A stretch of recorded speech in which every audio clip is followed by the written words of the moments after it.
Kagulat World.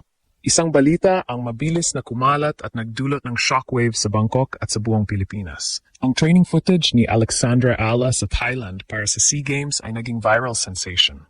Ang mga video na nagpapakita ng intensity ng kanyang drills na typical sa isang WTA-level athlete ay nagdulot ng instant global impact.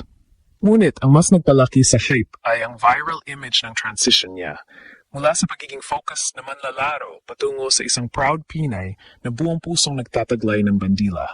Ito ay nagpapakita ng conflict sa pagitan ng kanyang professional career at ng kanyang unwavering commitment sa bayan na nagbigay ng emotional hook sa kanyang Golden Dream campaign.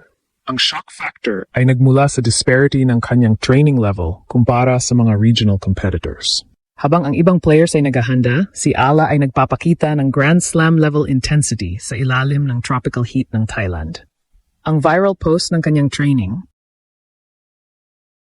ay nagbigay din sa kanyang dedication at focus bago ang kanyang first match sa Disyembre 14. Ito ay hindi lamang training na karaniwan.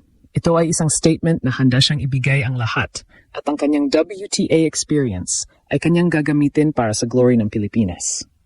Ang viral moment na ito ay nagbigay ng rallying point at hope sa mga Pilipino na nagpapatunay na ang Pinoy pride ay buhay na buhay.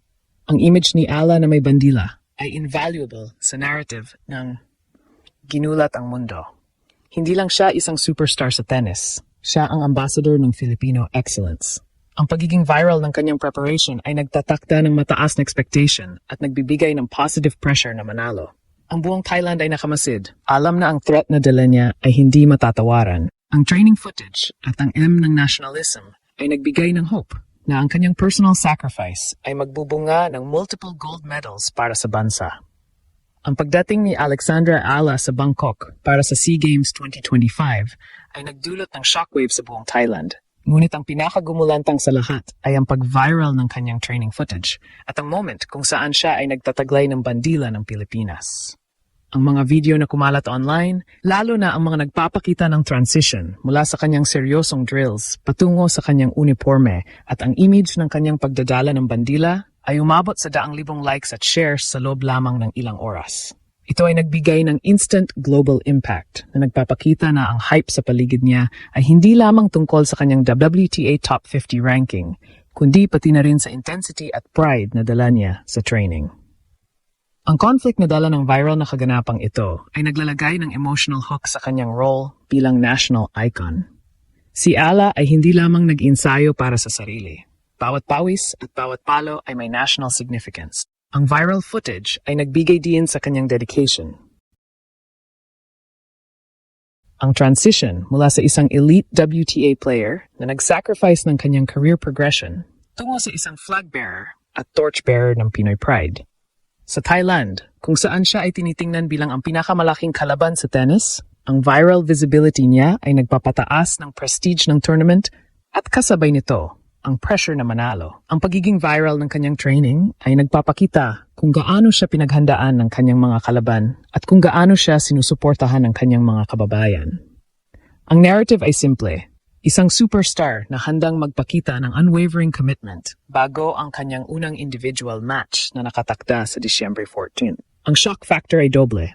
Una, ang sheer intensity ng kanyang drills na typical sa Grand Slam level athlete. At ikalawa, ang humility at nationalism na ipinakita niya habang dala ang bandila. Ang image na ito ay nagbigay ng hope at rallying point para sa buong bansa. Ang viral moment na ito ay invaluable. Ito ay nagbibigay din sa core concept na from heartbreak to hope. Ang training video ay hindi lamang tungkol sa skill, kundi tungkol sa heart na nakahanda na ibigay ang lahat para sa Golden Dream ng Pilipinas. Ang buong Thailand at Southeast Asia ay nakaabang.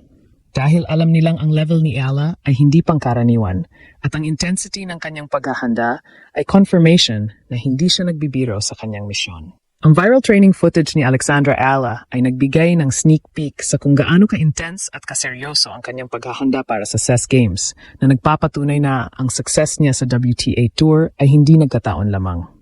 Ang mga drills na ipinakita na may speed, precision at focus na typical sa mga Grand Slam player ay nagbigay ng shock factor sa Bangkok. Ang training level na ito ay nagtatakda ng disparity sa level ng kompetisyon at nagpapaliwanag kung bakit itinuturing siyang undisputed top seed sa women's singles. Ito ang secret sauce na nagpapatibay sa hope ng Pilipinas. Ang conflict na dala ng professional versus national duty ay lalong nagiging makabuluhan sa viral training na ito. Sa halip na magpahinga o mag-focus sa kanyang WTA ranking, pinili ni Ala na ilaan ang peak performance niya sa bansa. Ang intensity ng kanyang drills ay nagpapakita ng unwavering commitment na dalhin ang gold pabalik sa Pilipinas.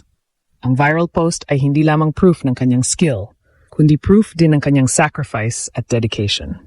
Ang emotional hook ay nakatuon sa bawat pawis na tumutulo sa kanyang pagsasanay, na symbolic ng effort na inilaan niya para sa Pinoy pride. Ang transition na nakita sa viral videos, mula sa fierce competitor sa training hanggang sa proud figure na may dalang bandila, ay nagbigay ng global impact. Ito ay naghumanize sa superstar at nagpalakas sa rallying point para sa mga Pilipino sa buong mundo. Hindi na lang siya athlete, siya ay inspirasyon. Ang image na ito ay nagbigay ng confidence sa mga fans na si Ala ay handa, hindi lang physically, kundi pati na rin mentally at emotionally, para sa kanyang first individual match sa Disyembre 14th. Si Alexandra Ala ay hindi lang competing, siya ay dominating na pre-game.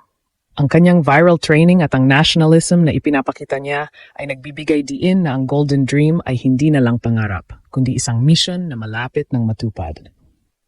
Ang hope na hatid niya ay nagsisilbing motivating factor para sa iba pang atletang Pilipino. Ang intensity ng kanyang paghahanda ay assurance na darating siya sa kanyang laro ng may full confidence at unmatched skill. Ang viral sensation ni Alexandra Ayala sa Bangkok na nagpakita ng Grand Slam level intensity sa kanyang training at ang powerful image ng kanyang pagtataglay ng bandila ay nagbigay ng climax. Ang emotional hook ay nakatuon sa unwavering commitment niya sa Pilipinas, na nagpakita ng conflict resolution sa pagitan ng kanyang elite WTA career at ng kanyang national duty.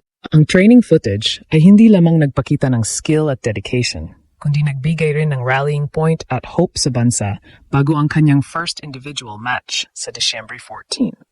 Ang shock factor ay nagdala ng global impact, isang superstar na handang ibigay ang kanyang peak performance para sa kanyang bayan, na nagtaas ng prestige ng SEA Games. Ang kanyang training intensity at ang symbolism ng bandila ay nagpapatunay na ang Golden Dream ay fueled hindi lamang ng talento, kundi ng puso at Pinoy pride. Handa na si Ala, physically at emotionally, na labanan ang bawat pressure at expectation. Sa huli, ang viral preparation ni Ala ay isang statement na hindi lang tayo makikipagkompetensya. Tayo ay magte-take over. Ang hope na hatid niya ay nagbibigay inspirasyon at assurance sa sambayanan na ang flag bearer na ito ay handang mag-iwan ng historic legacy sa SEA Games.